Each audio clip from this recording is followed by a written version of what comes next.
Había un hombre rico que vestía con lino fino de color morado y vivía lujosamente. En su portón había un mendigo llamado Lázaro, cubierto de llagas, que anhelaba comer las migajas que cayeran de su mesa.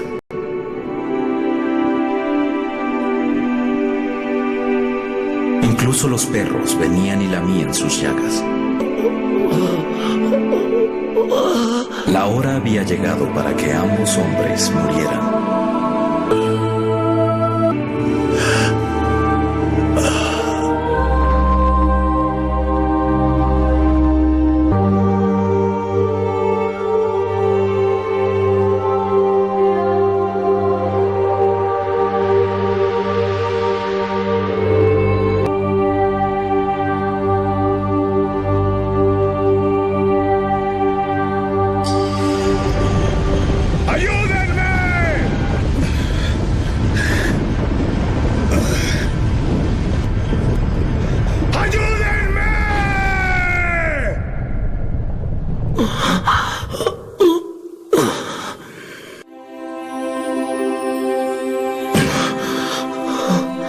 Bienvenido.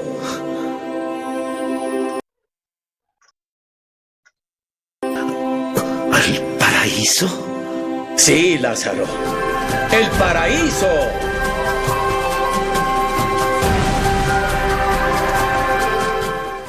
¡Padre Abraham! ¡Ten misericordia de mí! Te vi con Lázaro. ¡Mándamelo! Para que moje la punta de su dedo en agua y refresque mi lengua, porque estoy en agonía en estas llamas. En tu vida recibiste cosas buenas. Y Lázaro recibió cosas malas. Pero ahora él es consolado y tú estás en agonía. Padre Abraham, solo te pido una cosa. Permite a Lázaro ir a la casa de mi padre, pues tengo 5 hermanos. Y que les diga, que les advierta, para que ellos no vengan a parar a este lugar de tormento. Tienen a Moisés, tienen a los profetas. Deja que tus hermanos los escuchen. No. Pero si alguien de los muertos va hacia ellos, se arrepentirán. No, si no escuchan a Moisés ni a los profetas, tampoco serán persuadidos si alguien resucita de entre los muertos.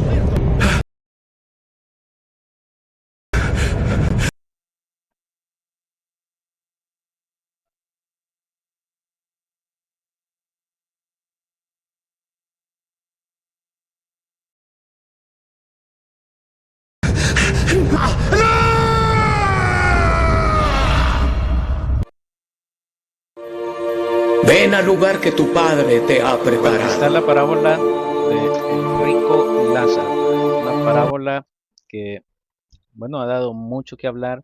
Hay muchas cosas que podemos decir acerca del infierno y hay en realidad muchas opiniones que hablan cosas, presentan a Dios como alguien que cuando usted muere deja de amarlo. Y muchos cristianos cuando están evangelizando le dicen a las personas, Dios te ama, Cristo te ama, te quiere llevar al cielo, pero cuando mueres, si no te has entregado tu vida a Cristo, entonces Dios deja de amarte y te va a mandar al infierno y va a comenzar a torturarte por los siglos de los siglos en ese fuego y en ese tormento eterno. Y ahí es donde hay algo que no encaja. Porque si Dios es amor, si Dios te ama y le estamos predicando a las personas, Dios te ama mucho, ¿cómo es que de pronto de un segundo al otro, en el momento en que mueres, entonces se acabó el amor y entonces ya está enojado contigo y entonces quiere castigarte porque no aceptaste a Cristo y, y- y cambia. Esa es la forma en que se presenta normalmente este tema acerca del infierno. Quizás pueden haber otras explicaciones, pero lo fundamental es eso, que Dios cambia su amor, cambia su forma de ser cuando una persona muere y no ha aceptado a Jesucristo. Vamos a ver la enseñanza de Jesucristo y el infierno. Escuchamos esa parábola, vimos esa dramatización y bueno, algunas personas piensan que esto del infierno es para que las personas se comporten y para que las personas no vayan a desviarse del camino. Y comenzamos a usarlo nosotros también. Ahí hay una pregunta en la que podemos comentar. ¿Cuáles son las formas que ocupamos los adultos para que los niños no hagan cosas dañinas o que son peligrosas para ellos? ¿Cuál es la mejor forma de hacerlo? Y casi siempre se ha usado la amenaza del castigo. Amenazarlos con el castigo. El miedo, como dice el Domingo, el miedo, infundirles miedo, decirles, eh, eh, eh, te voy a castigar, te voy a hacer esto, te voy a hacer lo otro. Y bueno, nosotros pensamos que Dios es como nosotros. Y cuando pensamos así, pensamos que Él también va a castigarnos, que si no hacemos lo que Él nos está pidiendo que hagamos, va a mandarnos castigos terribles como nosotros amenazamos a nuestros hijos. Ahora, una cosa es el amenazar por odio y por querer dañar a alguien, y una cosa diferente es decirle las consecuencias de lo que le va a suceder porque lo amamos y del gran amor que tenemos por nuestros hijos, como dice Domingo, del gran amor nuestro, les advertimos las cosas que podrían pasarles. Ahora, cuando Jesús habla acerca del infierno y en esta parábola del rico y Lázaro, que vamos a repasarla un poquito más, en realidad Jesús no está eh, amenazando a nadie, Jesús no está tratando de infundir miedo. Lo que Jesús está haciendo es aprovechando algo que toda la gente ya creía, algo que en lo que toda la gente ya pensaban y le da vuelta, lo invierte, lo revierte para dar una enseñanza y para enseñarnos cómo es Dios. Un contraste, dice Domingo. Eso es, y enseñarnos cómo es Dios en realidad. No es como ustedes piensan. Dios no es malo. Dios no es así como ustedes han llegado a pensar que es con respecto al infierno. Y en ese sentido, lo que Jesús hace al explicar acerca del infierno y del castigo y las cosas que ahí suceden es también para nosotros ahora, porque la mayoría de gente, de predicadores, podríamos decir ahora, y no solamente dentro del cristianismo, sino en muchas religiones, hablan acerca de esos castigos y cómo Dios castiga a las personas después de la vida. Y lo que Jesús hace, como vamos a ver ahora en un panorama amplio de lo que tiene que ver con Jesús y el infierno, vamos a ver que lo que Jesús está haciendo en realidad no es explicando cómo es el infierno, no está dando una doctrina sobre el infierno, sino que está tomando lo que ellos ya creían sobre el infierno y le está invirtiendo, lo está contrastando, está usándolo para enseñarles una realidad acerca de Dios. Y este es la cita que leímos y que vimos en la dramatización, Lucas 16, 19 al 31. Había cierto hombre rico que se vestía de púrpura, de lino fino, celebrando cada día fiestas con esplendidez. Imagínense, tanto dinero tenía este hombre que cada día hacía fiestas y con esplendidez. Me imagino que no eran fiestas pequeñas, sino que eran grandes banquetes y grandes fiestas las que él hacía. Por otro lado, había un pobre llamado Lázaro que se tiraba en el suelo a su puerta cubierto de llagas, ansiaba saciarse de las migajas que caían de la mesa del rico. Además, hasta los perros venían y le lamían las llagas. Este no tenía nada. En lo que aquel otro estaba con sus grandes fiestas, este pobre Lázaro estaba en la pobreza, en el sufrimiento, anhelando un poco de esas comidas, de lo que se caía de la mesa. Sucedió que murió el pobre y fue llevado por los ángeles al seno de Abraham, y murió también el rico y fue sepultado. Lo que está haciendo Jesús aquí es contando una historia, una parábola, basándose en las creencias que la gente ya tenía y en lo que ellos pensaban. Ellos como judíos que eran, pensaban que al morir iban al seno de Abraham. Entonces Jesús les explica según lo que ellos, ya los fariseos, entendían acerca del cielo y acerca del infierno. Bueno, ellos no llamaban el cielo, decían el seno de Abraham, y ahí es donde Jesús comienza a explicarle, bueno, murieron los dos, y tal como ustedes creen, el, el- el pobre murió y el rico también murió. O sea, dice Rubén, lo que la mayoría de la gente, incluyéndose a nosotros mismos, está respaldada por corrientes psicofilosóficas basadas en lo que entre nosotros Iván Pavlov y John Watson establecieron como la corriente del conductismo, basada en el hecho de que para una conducta hay una recompensa, sea positiva o negativa. Es correcto. Eso es lo que pensamos nosotros ahora y eso pensaban también en aquel tiempo, ¿verdad? Esa corriente psicofilosófica muy antigua, y vamos a ver cómo está desde esos tiempos. Ellos pensaban que nuestra vida aquí traía eh, eh, recompensas o consecuencias.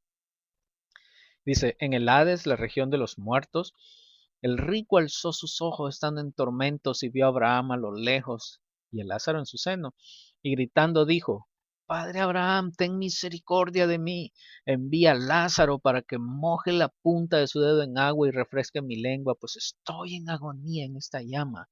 Y vean que este rico no ha cambiado nada, ya está sufriendo ahí en ese tormento y todavía se siente superior a Lázaro, porque todavía quiere que Lázaro le sirva, ¿verdad? Ni siquiera él quiere ir a tomar el agua, sino que manda a Lázaro, envía a Lázaro, ¿verdad? Como es pobre, tiene que ser sirviente siempre, ¿verdad? Y todavía ahí en ese lugar, mándalo a hacer cosas para mí, de que vaya y me refresque mi lengua. Pero Abraham le dijo, hijo, recuerda que durante tu vida recibiste tus bienes y Lázaro igualmente males, pero ahora él es consolado aquí y tú estás en agonía. Eso le responde Abraham, supuestamente Abraham en esta historia, en esta parábola. Dice Rubén, en la parábola se establece que lo mejor es estar en el seno de Abraham, pero esta imagen nos muestra a una humanidad lejos de Dios, sin intención de buscarlo. Abraham sí era real para ellos. Ese es el pensamiento judío, ¿verdad? Es lo que ellos tenían, lo que ellos anhelaban, ¿verdad? Estar con Abraham, y como dice Rubén, pues ese es lo más para ellos, estar con Abraham, ¿verdad? No necesariamente con Dios, sino con alguien más real, ¿verdad? Que para ellos era Abraham. Además de todo esto, le dice Abraham, hay un gran abismo puesto entre nosotros y ustedes, de modo que los que quieran pasar de aquí a ustedes no pueden, y tampoco nadie puede cruzar de allá a nosotros. Así era la creencia de ellos, y así era como ellos tenían filosóficamente su concepto acerca de esa separación que hay entre nosotros y ellos. Así que Jesús sigue utilizándola. Oigan bien, no está enseñando cómo es la cuestión, sino que está utilizando las creencias de ellos para enseñarles una lección. Entonces él le dijo, te ruego pues, Padre, que lo envíes a la casa de mi padre, pues tengo 5 hermanos, de modo que él los prevenga, para que ellos no vengan también a este lugar de tormento. Pero Abraham dijo, ellos tienen a Moisés y a los profetas, que los oigan a ellos. Y el rico contestó, no, padre Abraham, sino que si alguien va a ellos de entre los muertos? Se arrepentirán. Estaba ahí negociando teológicamente con Abraham, ¿verdad? De lo que debería de hacer y cómo debería hacer las cosas. Pero Abraham le contestó, si no escuchan a Moisés y a los profetas, tampoco se perseguirán si alguien se levanta de entre los muertos. Vamos a ver por qué Jesús cuenta esto. ¿Qué es lo que Jesús quería enseñarles? ¿Qué es lo que debían entender las personas y qué debemos entender nosotros acerca de lo que Jesús quiere enseñarnos en esta parábola? Y no solamente en esta, no vamos a ver todos los demás casos en los que Jesús habla acerca del infierno, pero es un tema general en él. El punto es cómo era Jesús, quién era Jesús. Y Jesús, según nos lo han enseñado, según nos lo han explicado y según lo hemos entendido, era un personaje aburrido, poco interesante, así nos lo enseñaron manso. Y, y en esta parábola comenzamos a ver otros aspectos de Jesús. Dice Rubén, tal vez de hecho haya sido el soporte para el pensamiento griego del deísmo. Dios en su majestad lejos de la humanidad y la humanidad en situación contraria, disminuida. Dios está lejos de la humanidad. Ese era el concepto de ellos, cómo ellos pensaban que era Dios. Bueno, ¿cómo vemos a Jesucristo? Quizás excesivamente tranquilo, frágil. A los niños les gustaba sentarse en su regazo.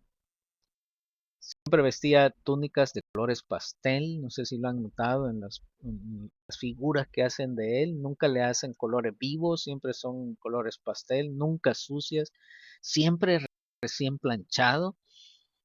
Y le gustaba llevar una oveja en un brazo y con la otra, como llamando un taxi, con el otro brazo. Así nos han pintado a Jesús. Y algunos piensan que Jesús es solamente como algo que debía de haber pasado, la parte abstracta de una ecuación, por ejemplo, la x aquí. ¿Cuál es el valor de x? ¿Cuál es la función de x? Bueno, multiplicar, sumar. Y algunos piensan que Jesús es como la x en esta ecuación de la condenación y del perdón. Y aunque muchas personas creen que no piensan eso, en el fondo lo que ven en Jesucristo es eso, solamente parte de una ecuación. Aquí está el perdón de Dios, aquí están mis pecados, mis faltas. Entonces Jesús viene siendo ese símbolo matemático que al multiplicar por Jesucristo, cuando Jesucristo entra en la ecuación, entonces da cero, ¿verdad? Y entonces he sido perdonado. Y así piensan de Jesús. Tanto que las personas piensan que Jesús vino solamente para cumplir esa función nada más matemática, para que nosotros pudiéramos ser perdonados. Y Jesús viene y lo importante de él solamente es el perdón que él viene a dar. Pero el verdadero Jesús es más complejo, más interesante que todas esas caricaturas que nos han dado. Fue desafiante, fue subversivo, valiente, creativo. Y entonces él comienza a utilizar lo que la gente pensaba, lo que la gente creía, el lenguaje de ellos, de fuego, de azufre, que tal como ahora también abunda en todos y muchas personas creen en el infierno. Y entonces Jesús utiliza eso que ellos ya usaban y lo utilizó para un propósito muy diferente, como el que vamos a ver. Bueno, ¿de dónde viene esta idea del infierno? ¿De dónde surge el infierno? ¿Está el infierno eh, en, en- en el Antiguo Testamento? ¿Estaba ahí? ¿Vino de ahí en realidad? Ideas equivocadas del infierno, en realidad vinieron de otras religiones, de otras religiones. Y ahora Hay mucha influencia también de Hollywood, de las películas, porque presentan que el infierno es como el lugar donde gobierna Satanás, y Satanás no gobierna en ningún lugar, bro. Y piensan que ahí en el infierno es donde él tiene su dominio y Satanás no tiene ningún dominio, ¿verdad? Si existiera el infierno y Satanás estuviera ahí, él estuviera también en sufrimiento, ¿verdad? No estuviera gobernando. Ideas malas y engañosas acerca del infierno que hay en estos tiempos y que se nos vienen de las películas prácticamente. Ahora, en el tiempo de los judíos pasó algo similar, solo que ellos no venía de las películas, pero sí venía de sus vecinos y venía de donde ellos habían estado. Eh, Habían diferentes corrientes en ese entonces. Por ejemplo, los saduceos, ellos no creían tanto en la vida futura o en el más allá. Los saduceos no creían en los milagros, no creían en los ángeles y todas esas cosas. Los saduceos solo se centraban en esta vida, cómo ser buenos, cómo ser fieles ahora. Por otro lado estaban los fariseos, que eran los rivales de los saduceos, y estos eran los que habían agarrado estas ideas del infierno, de las culturas y de las religiones vecinas. Ahí lo aprendieron, no lo aprendieron de las escrituras hebreas, lo aprendieron de sus vecinos. Dice Mario Sain, Jesús tal vez era como el común de los judíos, pues se perdía entre ellos. Así era normal, ¿verdad? No andaba así bien planchadito, ¿verdad? Y con trajes color pastel, ¿verdad? Andaba igual que todos, ¿verdad? Sucio, ¿verdad? Como podían haber andado los demás, ¿verdad? Por el polvo, andar caminando. Y dice Rubén, la complejidad de Dios, Padre, Hijo, Espíritu Santo, se ve reflejada en la cabaña y en el regreso a la cabaña. Libros muy recomendados para que todos ustedes puedan leerlos. Bienvenido, Rodrigo, gracias por estar aquí con nosotros. Bueno, ¿de dónde vienen estas ideas del infierno? Al norte y al este de Mesopotamia, toda la gente ahí creía que los muertos emigraban a un mundo subterráneo y como lo que ellos sabían, cómo eran las ciudades de ese tiempo, eran ciudades con murallas alrededor. Entonces, al morir nos vamos a una ciudad igual a las ciudades de ahora, decían ellos, de su tiempo, que eran ciudades amuralladas donde nadie podía salir. Estaban comparando con las ciudades de tiempo. Bueno, buenos, malos, ricos y pobres, todos iban a ese reino sombrío, espantoso y oscuro. Los egipcios, que estaban en el sur, pensaban que los muertos se enfrentaban a un juicio, un ritual, y la gente mala que no pasaba la prueba eran devorados por una deidad que tenía cabeza de cocodrilo y ahí llegaban y se los comía devorados. Y los que sí pasaban la prueba, decían los egipcios, podían irse a vivir a la tierra que queda más allá del atardecer, más allá de la puesta del sol, allá en aquel ocaso bonito, allá van allá todos los buenos y los malos se los devora esta deidad, cabeza de cocodrilo. Eso creían los egipcios. Al oeste estaban los griegos y los griegos tenían un esquema mucho más elaborado del más allá y en general ellos clasificaban las almas en cuatro grupos. Estaban los santos y héroes, estaban los indeterminados, los malos con remedio y los malos incurables. Cuatro grupos de almas eran clasificados. Los malos incurables, o sea que ya sin remedio, esos eran llevados al tártaro. Y ahí en el tártaro eran, eh, sufrían eternamente, conscientemente, eran torturados ahí en el tártaros. Los santos y los héroes, esos eran llevados a los campos elíseos, un lugar de alegría, de paz. Eso es lo que ellos creían. ¿Qué pasaba con los indeterminados?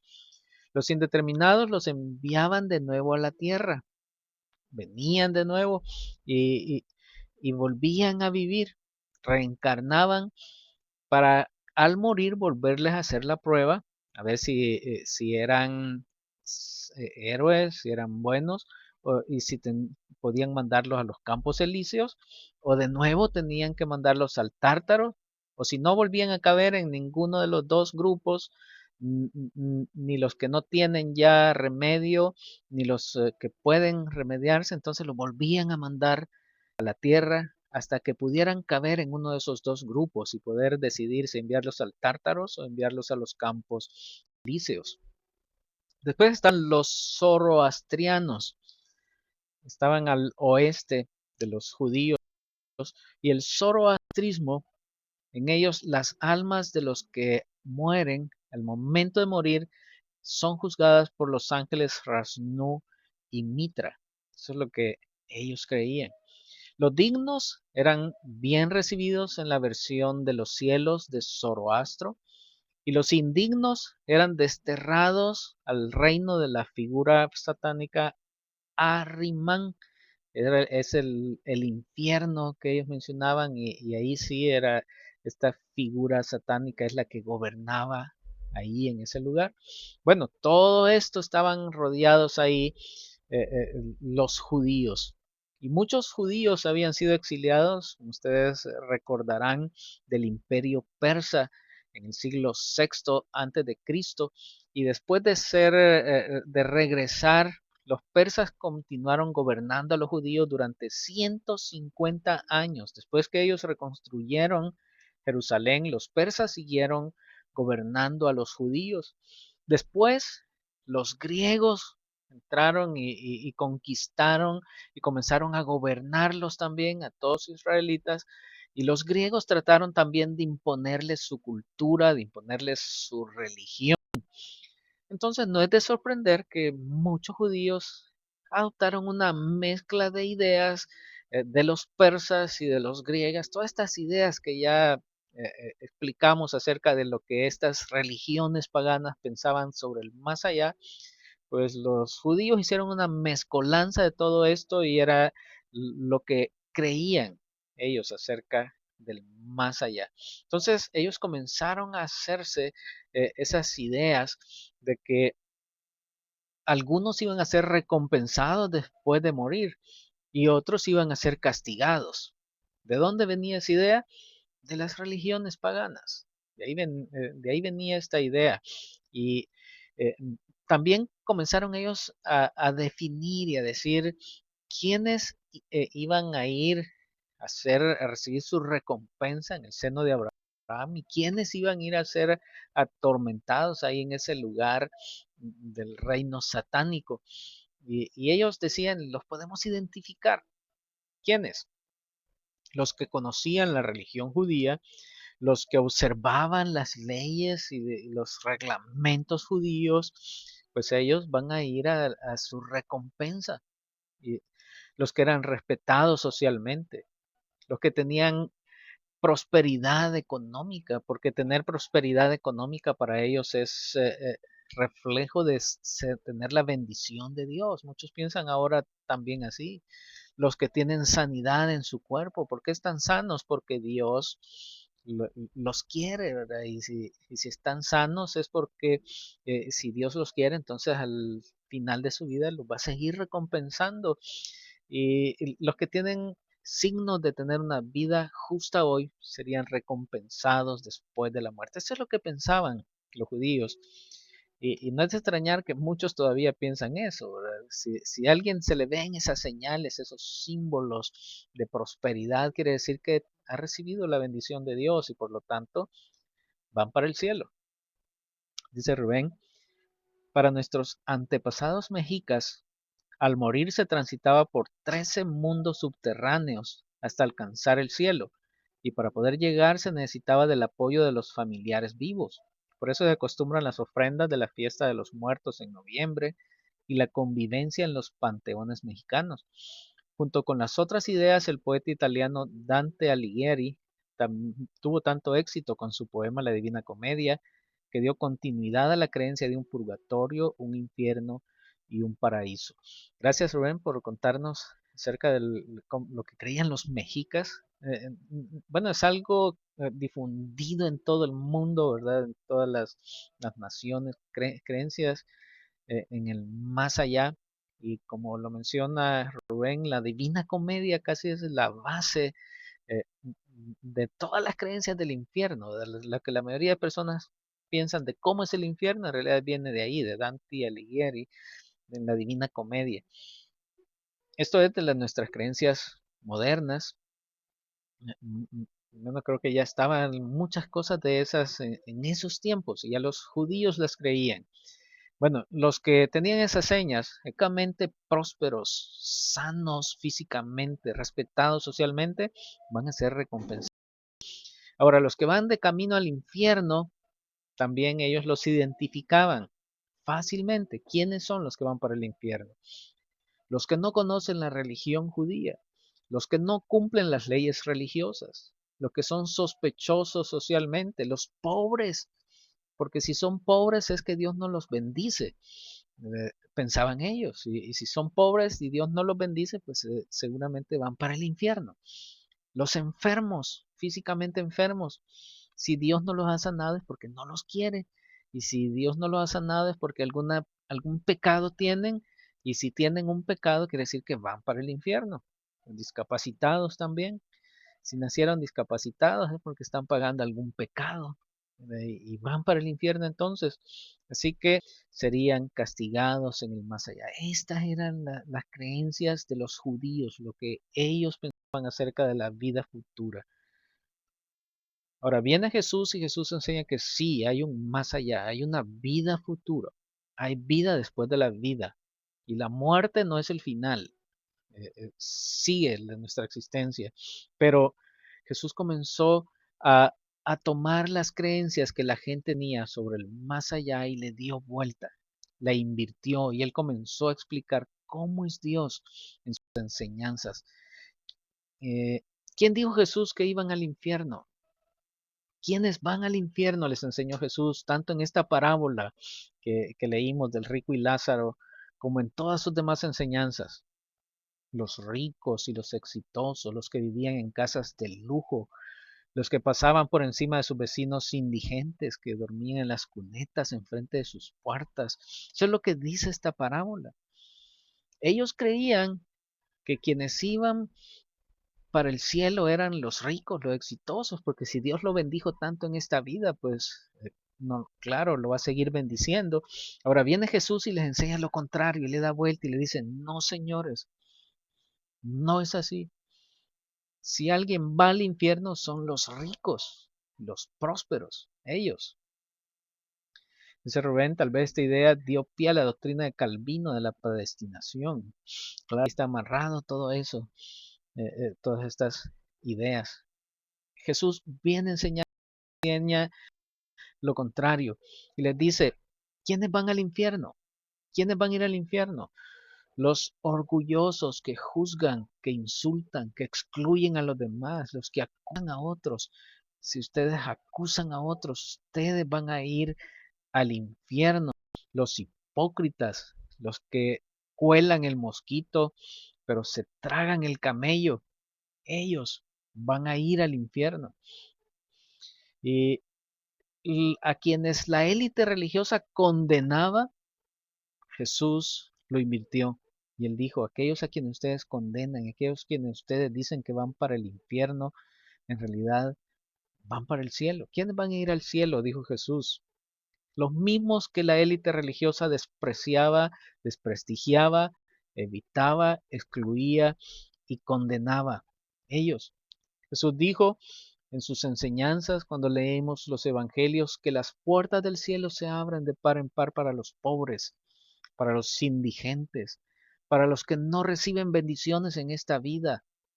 Las puertas de los cielos están abiertas para los pecadores, para los enfermos, para las personas que no tienen casa, los que viven en la calle, los que no se sienten superiores a nadie y por lo tanto aprecian la gracia de Dios, aman el perdón de Dios porque saben que han hecho cosas malas. Entonces aceptan con mucha gratitud el perdón y el amor de Dios. Incluso le dijo Jesús, las prostitutas y los recaudadores de impuestos van adelante hacia el cielo, van adelante que ustedes. No practicaban piedad, dice Domingo, los ricos no practicaban piedad y entonces Jesús les está enseñando que lo que ellos creían no es como Dios es. Dios no es así. A los que ustedes desprecian, los que ustedes piensan que merecen el castigo, Dios los ama. Dios sí los ama. Los enfermos, ¿verdad? No es que haya pecado él ni sus padres, Dios lo ama y lo ama mucho más. Los enfermos y minusválidos vienen para el cielo. Los pobres, no es que no que sean pobres porque Dios no los quiere.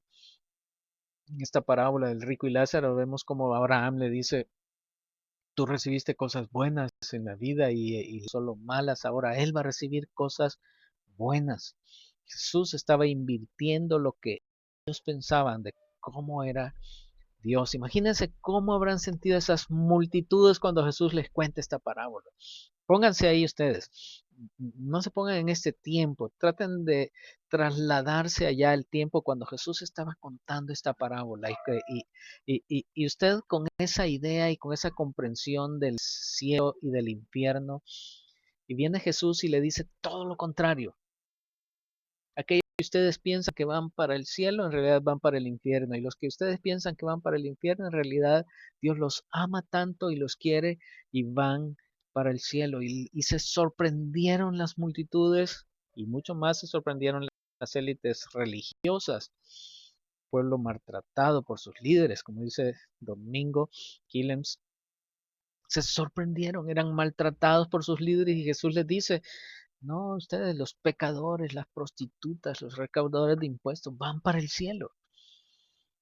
¿Qué estaba enseñando Jesús? No estaba enseñando cómo es el cielo y cómo es el infierno. Les estaba diciendo Dios no es como ustedes creen que es. Dios ama a todos y Dios nos ama a todos. Y entonces Jesús comenzó a tomar el lenguaje que ellos tenían de imágenes del infierno y las invirtió y las explicó para que ellos entendieran no tanto cómo es el cielo y cómo es el infierno, sino para que ellos entendieran cómo es Dios, cómo es Dios, un Dios de amor, un Dios que quiere a los que son despreciados, a los que son excluidos, a los que sufren ahora. Dios los ama mucho. No es que estén sufriendo porque Dios no los quiere y que al final los va a mandar al infierno como ellos pensaban, le dijo Jesús, sino que Dios los ama mucho. Bienvenido Jorge Romero, gracias por estar aquí desde Honduras. Pedro Rodríguez dice, Cristo dice que vino a los pecadores y es porque ellos son los que le recibieron.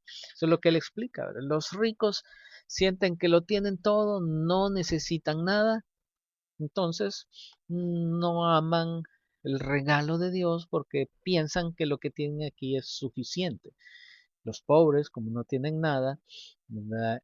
Y los pecadores que saben que han hecho cosas malas, reciben el perdón. Y Jesús lo explicó muchas veces y dice, hay alegría en los pecadores cuando saben que son perdonados. Al que más se le perdona, dijo Jesús, más ama.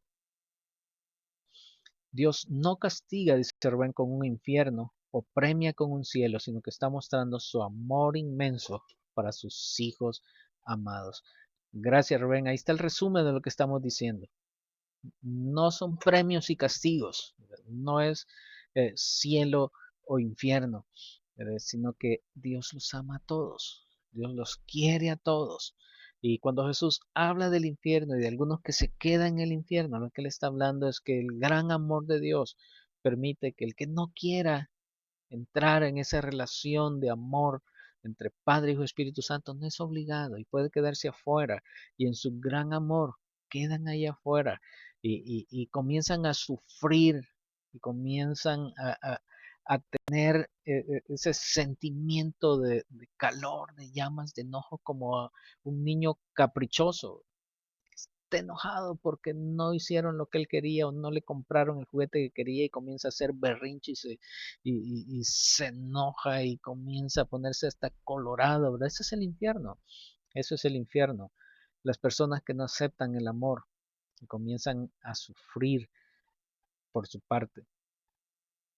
Entonces, podríamos decir en resumen que Jesús no estaba enseñando acerca del infierno. Lo que Jesús estaba haciendo era desenseñando sobre el infierno, desenseñando, diciéndoles, así no es, así como ustedes creen, así no es, no es así. Y cuántas veces a nosotros nos ha tocado que desaprender una falsedad antes de aprender una verdad. Y esta era una frase que usaba bastante Herbert Armstrong. Él decía que es muy difícil desaprender una mentira, ¿verdad? Que aprender una verdad, porque la gente la tenía tan llena en sus mentes la mentira que vino Jesús y a través de parábolas, a través de explicaciones, él comenzó a hacer que la gente comenzara a desaprender eso que tanto creían acerca del infierno. Eso es lo que Jesús estaba haciendo. Dice Rubén, aún en ese sufrimiento de afuera, Jesús va a ellos también, como el padre del hijo pródigo va y se queda con el hijo mayor y se queda con el hijo mayor. Esta es otra parábola que nos habla también acerca de esto del infierno, la parábola del hijo pródigo, ¿verdad? Y hay una fiesta, podemos decir, representando allá el cielo, el paraíso, donde están el hijo, el pecador, ¿verdad? El hijo malo, ahí le da vuelta también a la cuestión, porque ¿quién era el bueno y quién era el malo? El hijo malo era el hijo menor que se había ido a gastar todo el dinero en prostíbulos, en fiestas, y luego regresa y es al que es perdonado y es recibido. Y el hijo mayor se enoja y se queda afuera, donde es el lloro y el crujir de dientes de berrinche, como les decía. ¿Y dónde se queda Dios? ¿Con quién está Dios? En esta parábola está con el que está afuera. Se va hacia afuera, los que no han entrado a la gloria y están con Dios. Las personas que no quieren entrar y se quedan afuera, en realidad Dios está ahí con ellos también. No están en el reino de Satanás, donde él gobierna, no están con él, no, están con Dios. Ahí está Dios con ellos. Ellos están en su sufrimiento porque eh, no quieren recibir el amor. Dice Pedro, mi concepto de un Dios justo fue difícil de cambiar por un Dios amoroso. Y es que, bueno, se nos fue tanto que nos fue introducido esos conceptos, ¿verdad? Desde pequeños, desde niños nos decían, si no te comes el ayote, Dios te va a castigar. Y nos fueron metiendo eso, que Dios me va a castigar, y si haces esto, Dios te va a castigar. Y por eso es difícil para muchos quitarnos eso y ver que Dios en realidad es un Dios amoroso, como dice Pedro. Ese domingo cuando aprendí que no existía Santa Claus, pero que eran mis padres los que me regalaban, desaprender, ¿verdad? Desaprender. Así que ahora estamos desaprendiendo esto. El infierno en realidad era algo que los judíos creían, pero que venía de otras religiones. Entonces Jesús no estaba enseñándoles cómo es el más allá. Lo que Jesús le estaba diciendo es cómo es Dios, a quienes ama Dios, a quienes son los que Dios quiere. Dios no castiga a algunos con pobreza e enfermedad. Dios no favorece a los ricos y a los justos, sino que Dios los ama a todos, incluyendo a los que algunos piensan que no se lo merecen. Entonces, cuando la Biblia encontramos pasajes que hablan acerca del infierno, del fuego, del azufre, y que tantas veces se ha utilizado y ha sido utilizado por los predicadores para asustar a la gente y decirle, usted va a ir al infierno, ¿verdad? Dios lo ama, pero si no acepta a Cristo, Dios lo odia. Y en realidad todos esos pasajes no pretenden enseñarnos acerca del infierno. Jesús usó ese lenguaje del infierno para enseñarnos cómo es Dios, para enseñarnos una verdad acerca de Dios, no para enseñarnos cómo es el infierno. Dice Rubén, me costó trabajo entender el amor de Dios que no me pide nada más que creer en Jesús. No tengo nada que hacer para ganar la gloria de Dios porque ya Dios me la ha dado en Jesús. Es un regalo. A muchos nos cuesta y a muchas personas les cuesta entender que es un regalo y que es gratuito y que no tengo que hacer nada y Dios no quiere castigarme. Ahora, otra forma en la que Jesús utilizó este lenguaje del infierno fue para enseñarles a las personas que si seguían en su camino actual, como estaban haciendo las cosas, en ese camino ancho y recto que va hacia el levantamiento contra el imperio romano, ustedes también van a sufrir y van para el infierno, les dijo él. Otra forma de explicar el infierno, ellos, si ustedes recordarán, querían sacar a los romanos, liberarse de los romanos, querían hacer una revuelta, incluso con Jesús ellos pensaban, bueno, ya la hicimos porque hoy viene Jesús y Jesús nos va a dirigir en esta lucha, esta sublevación contra los romanos y Jesús les dijo, no, si ustedes siguen ese camino ancho y recto, en realidad lo que van es hacia el infierno, porque la violencia no produce paz, la violencia produce violencia. Y si ustedes siguen en su camino actual, en este camino ancho que van en su sublevación contra los romanos se van a vengar de ustedes y los romanos van a destruir lo más preciado que ustedes tienen, su templo, y no quedará piedra sobre piedra que no sea destruida. Van a dejar el templo hecho cenizas y escombros. Ya los babilonios lo habían hecho una vez, los romanos podían hacerlo de nuevo. Así que Jesús les dijo, ustedes no, ustedes vayan por el camino angosto, el camino áspero, el camino estrecho, ese camino del cambio sin violencia, el camino del amor, el camino del perdón, el camino de la reconciliación. No vayan por el camino ancho del odio y de la violencia. Es fácil transitar por el odio. Es fácil que cuando me hacen algo responder con odio y responder con violencia. Eso es el camino ancho, porque es lo más fácil tratar de liberarse con violencia. Pero Jesús les dijo, no, el camino más difícil, camino angosto, y ese camino angosto es al que me daña, perdonarlo, hacerle bien, bendecir a los que nos maldicen. Ese es el camino estrecho del que Jesús estaba hablando. Se Rubén creían que Jesús retomaría la rebeldía que iniciaron los hermanos macabeos, ¿sí? Y eso pensaban ellos y eso es lo que ellos querían hacer. Y si Jesús no lo hace, nosotros lo haremos, con Jesús o sin Jesús. Y por eso Jesús les advierte, no lo hagan, no vayan por ese camino ancho. Bueno, y las creencias en el cielo y en el infierno beneficiaban a los que querían reclutar gente para esa revolución contra los romanos. ¿Por qué? Porque les podían prometer el cielo. Si morían en esa revolución contra los romanos por estar en una guerra santa, ustedes van a ir al cielo. Y así los convencían de ir a luchar. Eh, la muerte en batalla y la recompensa, eso ayudó a explicar por qué los fariseos se unieron con los celotes en el año 67 para hacer esa revuelta contra los romanos. Se unieron a esos grupos que eran diferentes, pero por la recompensa que podrían tener en el cielo si morían en esta guerra contra los romanos, comenzaron a hacer esa revuelta y se revolucionaron contra los romanos en el año 67 de nuestra era, pero 3 años más tarde, en el año 70, los romanos echaron y se desató el infierno que Jesús les había anunciado, que Jesús les había advertido. Jerusalén fue devastada, el templo fue reducido a cenizas, a escombros, quemado, no quedó piedra sobre piedra, tal como Jesús se los había advertido. Después que falló la revolución, los fariseos cambiaron. Fariseos cambiaron. Aquellos fariseos que en el tiempo de Jesús eran tan orgullosos, aquellos fariseos que veían y despreciaban a los demás, aquellos fariseos que querían hacer el cambio con violencia, cambiaron.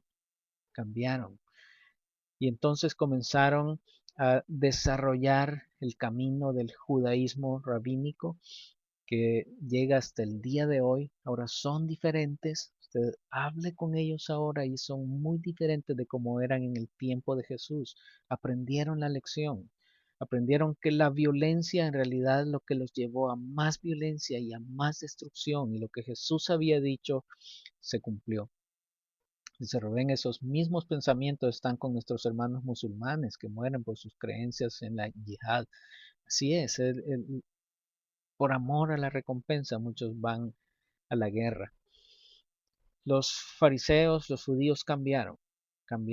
Y el día de hoy son diferentes. Y esa historia nos demuestra que se puede cambiar.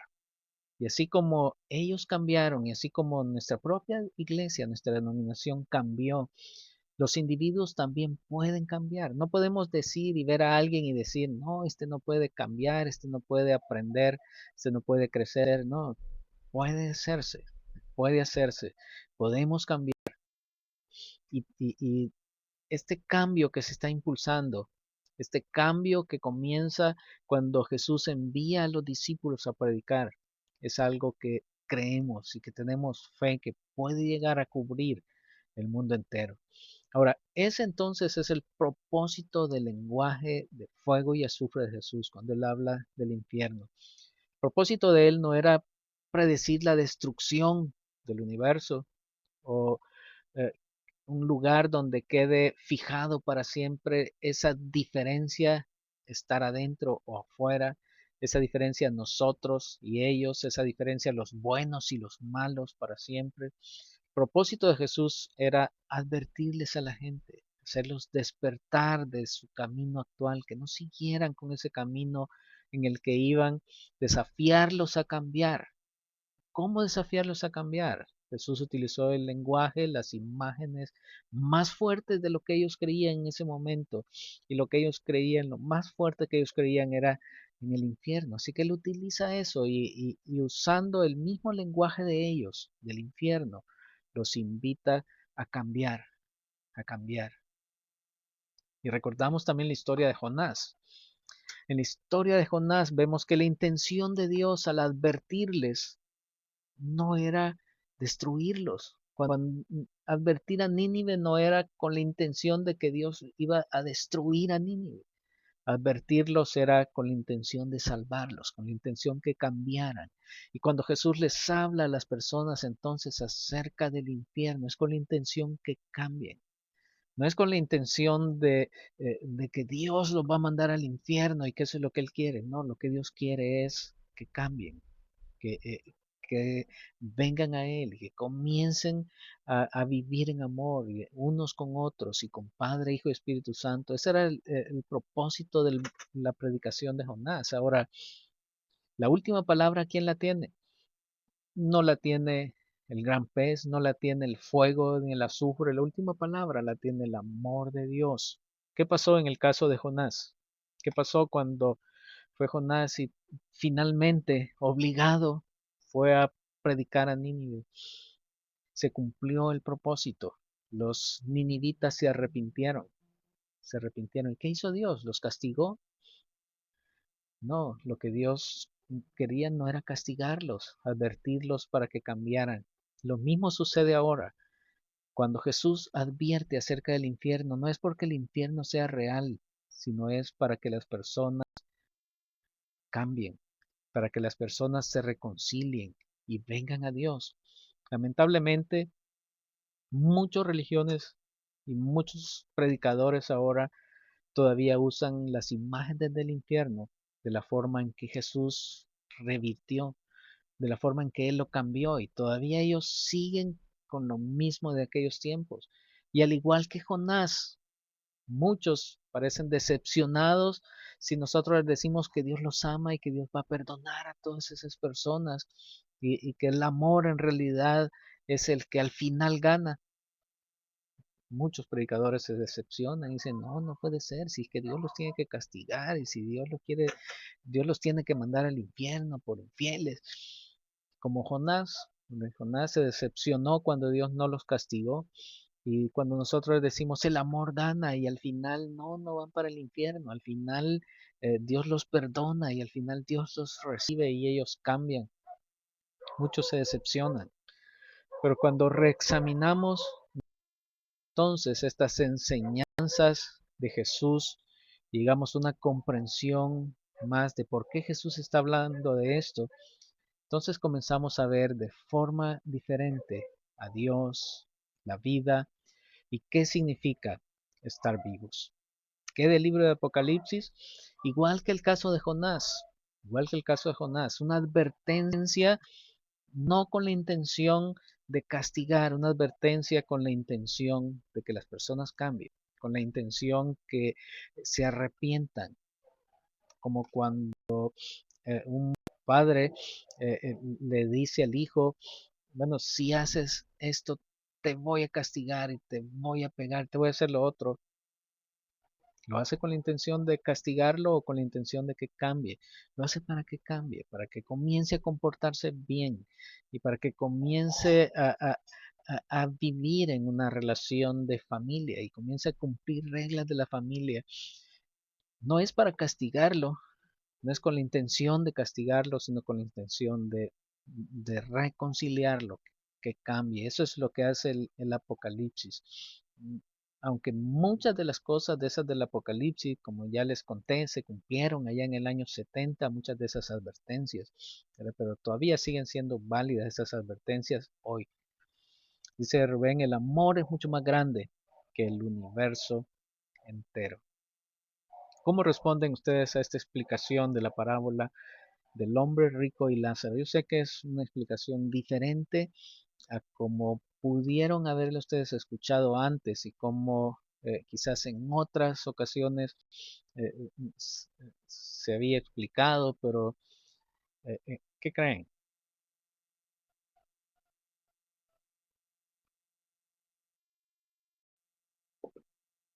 Es una parábola, dice Jorge, una parábola como tal, ¿verdad? Parábolas son historias ficticias, ¿verdad? Solo para enseñar, así es. Ninguna de las parábolas es una historia real, ¿verdad? Y más esta, una historia tomada de las creencias populares y de lo que las personas creían. Así es.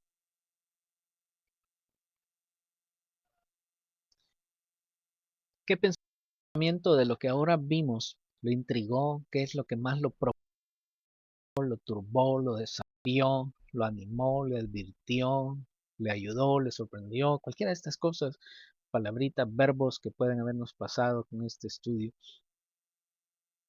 Dice Domingo, yo no sabía que Jesús utilizó lo popular. Utilizó, sí, para enseñar, ¿verdad? Él, como dijo Pablo, ¿verdad? Yo me hago con los griegos, griegos, con los judíos, judíos. Bueno, Jesús habló de lo que ellos creían para enseñarles acerca de cómo en realidad es Dios. Se Rubén, en la parábola se ve claramente el amor de Dios, tanto para Lázaro como para el rico, porque Dios los acompaña en su dolor y los acepta como son. Así hay algo ahí que menciona Rubén. En realidad, el rico que estaba ahí sufriendo, pero estaba sufriendo su propia agonía porque ahora se veía más que todo lo que él sentía, el rico era eh, eh, des- más desprecio contra Lázaro porque, bueno, no soy el que merezco estar allá, no él, ¿verdad? Pero como dice Rubén, ahí estaba Abraham con él también, ¿verdad? Estaban con él, mm, podía hablar con él, podía hablar con los que están en el paraíso, ¿verdad? Así que no había esa separación tan grande. Dice Pedro, la doctrina convencional sobre el infierno está muy centrada en un Dios de ira y no en un Dios de amor. Eso es correcto. Lo que habla es una mezcolanza, ¿verdad? En realidad, Dios te ama, hermano, ¿verdad? Se predican muchos, pero si mueres y no has aceptado a Cristo, Dios te odia. No puede ser, Dios no cambia. No puede ser que hoy me ame y después de morir me odie y me vaya a mandar al infierno. No, no es, eh, va contrario al concepto de Dios, que Dios no cambia, Dios es amor y Dios es amor siempre, ahora y después de la muerte. Dice Rodrigo, el amor que se revela, el gran amor de Dios. Jorge dice, Dios habla sobre castigo eterno, pero también de muerte eterna. Eso es lo que pasa a los que están separados de Dios, ¿verdad? Eso es la muerte. Estar vivo es vivir en relación. Estar vivo es vivir en compañerismo, en amistad. Estar vivo es vivir en amor con Padre, Hijo, Espíritu Santo y con nuestros semejantes. Si no queremos vivir en relación con Padre, Hijo, Espíritu Santo, estamos muertos. Jesús les dijo, son muertos. Ustedes están muertos cuando no quieren vivir en esta relación con Dios. Dice Mario, la misericordia de Dios nos extiende a todos, es maravillosa y nosotros debemos responder de igual manera extendiéndola a los demás. Debemos de aplicar eso y amar a los demás. Da esa misma misericordia que Dios tiene para nosotros, dársela a los demás. Dice Rubén, me recordó que Jesús se hizo como sus oyentes en sus creencias y tradiciones y las vivió con ellos. Uno de nosotros, ¿verdad? Eso es Jesús, uno de nosotros. Y esta es la creencia popular, pues Jesús la usa, ¿verdad?, para enseñarles cómo es Dios. Dice Jorge, durante el tema pensé en esto y me turbó, porque ¿quién recibirá el castigo y quién la muerte? En realidad, Jorge, los que reciben ese castigo, podríamos decir, tormento, están sufriendo las consecuencias de sus propios actos, la consecuencia de lo que ellos mismos han hecho. No es que Dios los esté castigando porque Dios no los ama, sino que reciben la consecuencia de lo que han hecho. Si alguien se lanza, como hemos dicho en otras ocasiones, de un edificio alto, ¿verdad?, del 10º piso, se lanza hacia afuera, eh, eh, y queda malherido, queda quebrado y queda paralítico para toda su vida, es un castigo de Dios. ¿Es Dios quien lo castiga por haberse tirado o es la consecuencia de su propio acto? Es lo mismo que sucede con al final de los tiempos. Son consecuencias de sus propios actos y de no querer cambiar. Ahora, lo que entendemos es que ese que se tiró y está ahí maltrecho, ahí llega Dios a ayudarlo. Ahí llega Dios a estar con él, ahí llega Dios a amarlo. Ahora, esas personas no quieren a Dios y no lo aman y entonces se sienten mal. Otro ejemplo que hemos dado en otras ocasiones es eh, alguien que está felizmente casado, pero se enamora de alguien más joven en la oficina, más atractiva que conoció y se divorcia de su esposa, pero ¿qué sucede? ¿Qué sucedería si ahí en ese otro matrimonio que tuvo le va mal y pierde todo y, y se queda sin nada? Y su esposa, que siempre lo ha amado, bueno, ex esposa de la que se divorció, llega y le quiere ayudar porque lo ama todavía. Y ella, yo te voy a ayudar. Y se lo lleva a vivir a su casa porque queda sin casa también. ¿Cómo se va a sentir ese hombre? Se va a sentir mal porque el amor de la esposa él lo va a sentir como un castigo. Lo siente como un castigo porque él fue el que hizo algo malo y la ex esposa lo sigue amando y le sigue ayudando y él se siente castigado por eso. Así son los que se quedan afuera, los que están en el infierno. El amor de Dios para ellos lo sienten como castigo, lo sienten como castigo, pero en realidad es amor de Dios. Dice Pedro, el amor y la gracia de Dios es algo que siempre necesita crecimiento en nosotros, algo que siempre necesita crecer. Los ángeles caídos, ¿qué pasará con ellos? Dice Jorge. Bueno, no puedo yo decir claramente qué pasa con ellos. Lo que puedo decir es que Dios los ama, porque Dios ama a todos. Y puedo decir que la reconciliación de Jesucristo, si leemos en Colosenses, como estuvimos estudiando, dice que Jesucristo reconcilió todas las cosas, visibles e invisibles, las que están en la tierra y las que están en los cielos, fueron reconciliadas en Jesucristo. Y ahora, si ellos quieren estar ahí afuera y separados de Dios, ahí están, y están siempre con el amor de Dios, no están en el infierno, están con Dios, porque Dios está en todo lugar. Ellos no pueden estar en un lugar separados de Dios, porque Dios está en todo lugar, así que Dios está con ellos. La muerte es vivir en las tinieblas, lejos de Dios, quien es la luz verdadera, como dice Rubén. Bueno, la actividad para esta semana. Esta semana busquen gente como Lázaro y vean gente como Lázaro de la parábola. Y sé que es fácil en nuestras ciudades, caminando, transitando por las calles de nuestras ciudades, ver gente como Lázaro, que están en las cunetas, que están en las aceras, en los portales, mendigando un pedazo de pan. Y en su relación con ellos haga lo contrario de lo que hizo el rico. El rico lo despreciaba, lo pisoteaba. Usted ayúdele y haga a esa persona, muéstrele el amor de Dios. Imagínense al rico caminando por encima de Lázaro y pregúntenle a Dios, ¿a quién yo estoy pisoteando? ¿Encima de quién estoy pasando? ¿A quién estoy despreciando? Así como el rico despreciaba a Lázaro, ¿quién es esa persona a quien yo desprecio? ¿Quién es esa persona a quien yo le deseo el mal? Esa persona que yo pienso que no merece el amor, y pidámosle a Él que nos ayude a arrepentirnos. Gracias, Padre, por este estudio que hemos tenido. Muchísimas gracias porque hemos aprendido un poco más acerca de cómo tú eres, acerca de tu gran amor, tu gran misericordia por nosotros. Gracias, Señor Jesucristo, por dar tu vida, por dar, Señor, todo lo que tú eres para que nosotros podamos ser hijos tuyos.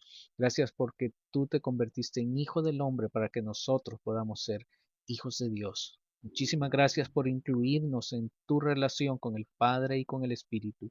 Muchísimas gracias porque ahí está la vida eterna en conocerte a ti, Señor, en conocerte y a ti y al Padre en el Espíritu Santo. Gracias, Señor, porque en esta relación de conocernos y ser conocidos, ahí está la vida eterna.